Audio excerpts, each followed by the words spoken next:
एक ऐसी टीम, एक ऐसा देश जिन्हें हर कोई जानता है, खासकर हम हिंदुस्तानी।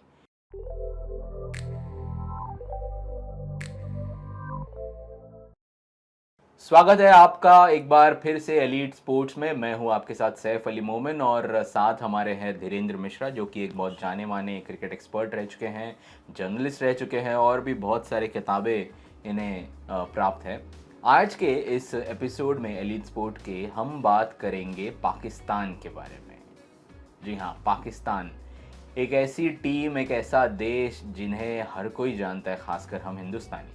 अलग नाता है कुछ टीम के साथ और उस देश के साथ। जब भी पाकिस्तान का नाम लेते हैं तो हमारे अंदर एक अलग ही एक वातावरण उत्पन्न होता है, धीरेन जी। जी, हाँ, बिल्कुल, कुछ और बिल्कुल। ही हमें सोचते हैं कि चलो किस तरह से इन्हें हराया जाए, किस तरह से इनके अगेंस्ट हम बात करें, और भी बहुत सारी चीज़ें हैं। हुँ, एक ऐसा एक चीज़ है पाकिस्तान के बारे में, क्रिकेट को लेके, जिसके बारे में आज हम बात करेंगे। वो है पाकिस्तान का गिरता हुआ ग्राफ। हुँ, जी हाँ, 1992 में एक वक्त पे जो टीम हुँ, ज़बरदस्त टीम रह चुकी है, वर्ल्ड कप जीता था 92 में, और उसके बाद भी बहुत सारी मैचेस उन्होंने खेले दुनिया भर की टीमों के साथ में। बिल्कुल। लेकिन वक्त के साथ साथ, हालात के साथ साथ उस टीम का ग्राफ, उस देश का ग्राफ अपने आप ही गिरता चला गया। हुँ, इसके बारे में आज बात करेंगे। धीरेन जी, क्या जी, कहना चाहेंगे इस ग्राफ के बारे में? नमस्कार दोस्तों। जैसा कि आज हम बात कर रहे हैं पाकिस्तान के बारे में, पाकिस्तान की क्रिकेट के बारे में कि किस तरह से एक ऐसी टीम जो 1992 में वर्ल्ड कप उठाती है, उसके बाद बहुत सारे मैचेस भी वो जीते, बहुत हुँ, अच्छा खेले बीच-बीच में। ये तकरीबन हो गए 20-25 साल हो गए, बिल्कुल, 30 लगभग साल हो गए। 30 साल हो गए, 30 साल लगभग हो गए, 30 हाँ, साल से 30 साल ज़्यादा। हो गए। तो वो टीम जो इमरान खान के कैप्टनशिप में बहुत अच्छा खेली और वर्ल्ड कप जीती, लेकिन उसके बाद उसका जो ग्राफ है वो लगातार गिरते गए। आखिर क्यों गिरते गए, इसकी मेन मेन वजह अगर मैं आपको बताऊँ, जहाँ अपने जो पब्लिक है उनको बताना चाहूँगा। उसका मेन वजह था कि उनकी आपसी जो झगड़े थे, हुँ, वो बहुत कई बार खुल के सामने आए। जैसे बड़े बड़े जो दिग्गज प्लेयर थे उस टीम में, क्योंकि इमरान खान 92 वर्ल्ड कप के बाद टीम छोड़ दिए थे, रिटायरमेंट ले लिए थे। उसके बाद पूरी जो टीम की कमान थी वो वसीम अकरम और सलीम मलिक, बहुत सारे प्लेयर हैं। आपको बता रहा हूँ, 92 के बाद आज 2023 में इंडिया के लगभग बहुत ज़्यादा कैप्टन बने रहेंगे तो 6 या 7 बने हैं, जिसमें अजहर, सचिन, गांगुली, द्रविड़ और फिर धोनी, ऐसे हमारे कैप्टन बने। लेकिन उनके पास कम से कम 26 से 36 कैप्टन बने हैं। हुँ।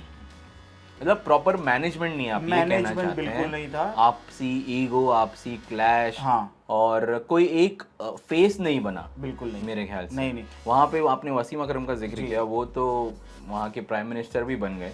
लेकिन नहीं, यहाँ वसीम नहीं, इमरान खान। इमरान खान जो है वो हुँ, वहाँ के प्राइम मिनिस्टर भी बन गए, हुँ, लेकिन जो टीम है हुँ। वो अभी भी काफ़ी हाँ, तो परेशान है। उसका जो मेन वजह था ना कि इनका जो बोर्ड है, जैसे जो कंट्रोल करती है इनके क्रिकेट को, वो खुद ही मतलब आपस में लड़ते रहते हैं। हुँ, एक और जो इनका मैनेजमेंट है, कहीं न कहीं उनके ऊपर शिकंजा है। जैसे इनको पूरा एक इनकी जो आर्मी है वो कंट्रोल करती है पूरे देश को। ऐसे उस आर्मी का कहीं न कहीं दबदबा बोर्ड के ऊपर भी है। वो आर्मी डिसाइड करती है कि उस बोर्ड पे कौन बैठेगा।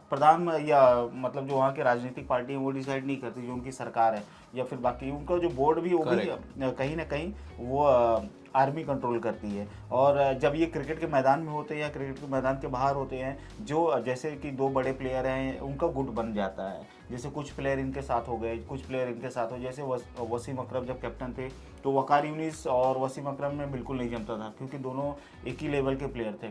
तो वो एक वसीम का गुट होता था, एक वकार का गुट होता था। ऐसे ही धीरे धीरे बहुत सारे, जैसे अभी इंजमाम उल हक कैप्टन थे, हुँ, तो उस दौर में भी मोहम्मद यूसुफ का गुट हुआ करता था और इंजमाम का गुट हुआ था। तो कहीं ना कहीं जब आपकी टीम में गुट बन जाते हैं, ये आप खुद जानते रहेंगे, तो प्लेयर्स जो है ना वो बंटने लगता है और मैचेस हारने लगते हैं। और उसका नतीजा आज हम देख रहे हैं कि पाकिस्तान की हालत क्या है। लेकिन क्या आपको लगता है कि ये जो एक तरीके का एक डर भी होता है वहाँ के प्लेयर्स में, हाँ, जैसे आपने कहा कि पाक आर्मी कहीं ना कहीं हाँ, इसमें जिम्मेदार है, उनको भी बिल्कुल। बहुत सारा प्रेशर होता है प्लेयर्स के ऊपर। देखिए एक तो फिटनेस हो गया और दूसरे तरह का जो डर है, एक दबदबा है, हाँ, या ये सब चीज़ें भी एक प्लेयर को मेंटली अफेक्ट करती है, आपको लगता है ऐसा बिल्कुल कुछ? करती है, बहुत ज़्यादा करती है। और आज जैसा आप देखेंगे, अगर पाकिस्तान की बात करें, हम उनके टीम की बात करें, आपको कब याद है कि उन्होंने बहुत बड़ी आईसीसी का टूर्नामेंट जीता हो या बहुत मतलब बहुत अच्छा परफॉर्मेंस कर रहे हैं या बहुत उनके प्लेयर्स बहुत ज़्यादा कॉन्फिडेंस में हैं, आपने कब देखा है? आप अगर अपनी तरफ नहीं, से मुझे बताएं। तो याद नहीं है। इवन जब ये लोग काफ़ी पाकिस्तान, थोड़े डरे रहते हैं कभी ना कभी, कुछ हाँ ऐसे मुझे कभी महसूस हुआ है थोड़ा। हाँ इसी वर्ल्ड कप में आपने देखा होगा कि एक न्यूज़ सामने आई कि बाबर आजम को 4 से 5 महीने से वो सैलरी नहीं मिली है। हम्म। कई प्लेयर्स तो जो उन्होंने जब तो इस्तीफा भी दे दिया हाँ शायद से अभी इस्तीफा दे कप्तानी से दिया, उन्होंने। हाँ मैं वही सबने बोला कहा ना, 25 उनके 26 हर कैप्टन छोड़ चुके हर हैं। 6 महीने में 27वें 3 कैप्टन है। महीने में उनके ज़्यादा ही रहेंगे। मैंने काउंटिंग नहीं किया क्योंकि अगर मैं काउंट करने जाऊंगा तो अपना शो ज़्यादा हो जाएगा, लंबा हो जाएगा। अब तक 56 भी जरूर जल्दी होने वाले हैं उनके, ऐसा लगता है। तो जिस तरह से अगर देखा जाए तो मेन वजह ये होती है कि जब आप अपने लीडर के ऊपर भरोसा नहीं रखते और आप उनकी काबिलियत के ऊपर या उसके साथ खड़े नहीं होते हैं, तो ये सब चीज़ें होती। और आज हमारी टीम में क्यों ऐसा कि हम सारे मैचेस जीत रहे, भले हम एक मैच हार गए लेकिन हम सारे, हमारा दबदबा है आज पूरे वर्ल्ड क्रिकेट में, BCCI का दबदबा है। बिल्कुल। वजह वही है ना कि जो हमारी जो बोर्ड है वो बहुत मजबूत है और उनको पता है और सबको उन्होंने दिखा दिया। इवन ICC को भी आंखें दिखा सकते हैं हम। हमें एशिया कप में अगर पाकिस्तान में नहीं खेलना था तो हम नहीं खेले, हमने मैचेस कहीं और खेले, लेकिन हम पाकिस्तान नहीं गए, जबकि ICC Asia cup Pakistan host करने वाला था। हम नहीं खेले तो नहीं खेले, लेकिन वही पाकिस्तान को झुकना पड़ा और वो यहाँ पे आके हमारे साथ खेले।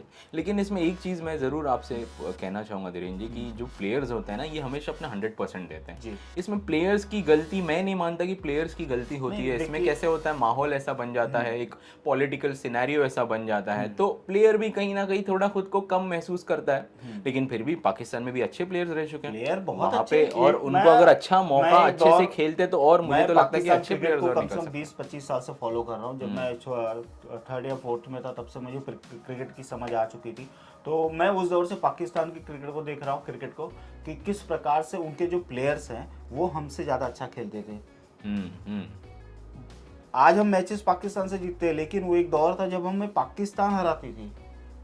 ये स्टेटमेंट कई बार उनके जो पुराने खिलाड़ी वो दे चुके हैं कि हमने जिस इंडियन टीम को कभी खड़े होने नहीं दिया, कई बार हराते, बड़े बड़े मैचेस में हराए, वो इंडियन टीम आज हमारे ऊपर इतना हावी हो गया है कि हम हमारे प्लेयर्स उनके सामने डरते हैं, खेल नहीं पाते हैं। तो वो दौर था, लेकिन क्या हो गया कि आपसी गुट और ये पॉलिटिक्स की वजह से कहीं ना कहीं ख़त्म होते जा रही है। और सबसे बड़ी इशू ये है कि उनके पास जो उनकी हालत है, जैसा हम न्यूज़ में देखते हैं कि पाकिस्तान की जो मालिया हालत है, बहुत कर्जे में चल रहे हैं, तो वो उतना ज़्यादा मतलब फोकस नहीं कर पा रहे हैं। और जब प्लेयर्स का, अब हमारी टीम में क्या है कि हमारे फाइनेंशियली कोई कमी तो है नहीं, टीम को बहुत सारी सुविधाएं हैं, तो प्लेयर्स को बहुत सारी सुविधाएं हैं, वो पाकिस्तान के पास नहीं है फिलहाल। तो कहीं ना कहीं थोड़ा तो पाकिस्तान का डाउनफॉल की वजह, मैं ये मान रहा हूँ कि पाकिस्तान की जो डाउनफॉल की मेन वजह है वो आपसी गुट है। उसके बाद फाइनेंशियली जो उनकी हालत है, जिस तरह से डाउन होते जा रहे हैं, उसके बाद ये जो कैप्टन हर महीने कैप्टन बदलना, ये सब जिम्मेदार है उसके। चलिए हम इसी के साथ, और उनको एक इमरान खान जैसा लीडर की ज़रूरत है, जो इमरान खान जैसे जो सब प्लेयर को कंट्रोल करके रखे। चलिए उम्मीद तो यही करते हैं कि पाकिस्तान फिर से एक टफ फाइट दे। जितने भी जो ये है, जितनी भी टीम है उनको अच्छा खेलना चाहिए, ताकि तभी तो मजा आए। हाँ, मजा आए, थोड़ा इंडिया पाकिस्तान की मैच भी हो तो आदमी और थोड़ा एक्साइट हो जाता है। और ये भी वजह है कि कई साल हो गए इंडिया और पाकिस्तान की सीरीज नहीं हुई, तो कहीं ना कहीं जब इंडियन टीम की इतनी वैल्यू है कि अगर इंडियन टीम कहीं खेलने जाती है तो ऑटोमेटिक वो रेवेन्यू जनरेट होता है, उसकी कमर्शियल वैल्यू बढ़ती है। और पाकिस्तान देख तो आप, जब इंडिया नहीं जाएगी तो बाकी जो टीमें जाती हैं उनके यहाँ कोई मैच देखने जाता नहीं है, पूरा ग्राउंड खाली रहता है। चलिए इसी के साथ लेना चाहेंगे आपसे इजाज़त, और फिर मुलाकात होगी आपसे अगले एपिसोड में। बात करेंगे कुछ और मज़ेदार किस्सों के बारे में, कुछ और बातें, और इस कार्यक्रम एलीट स्पोर्ट्स में लेना चाहेंगे आपसे इजाज़त। नमस्कार।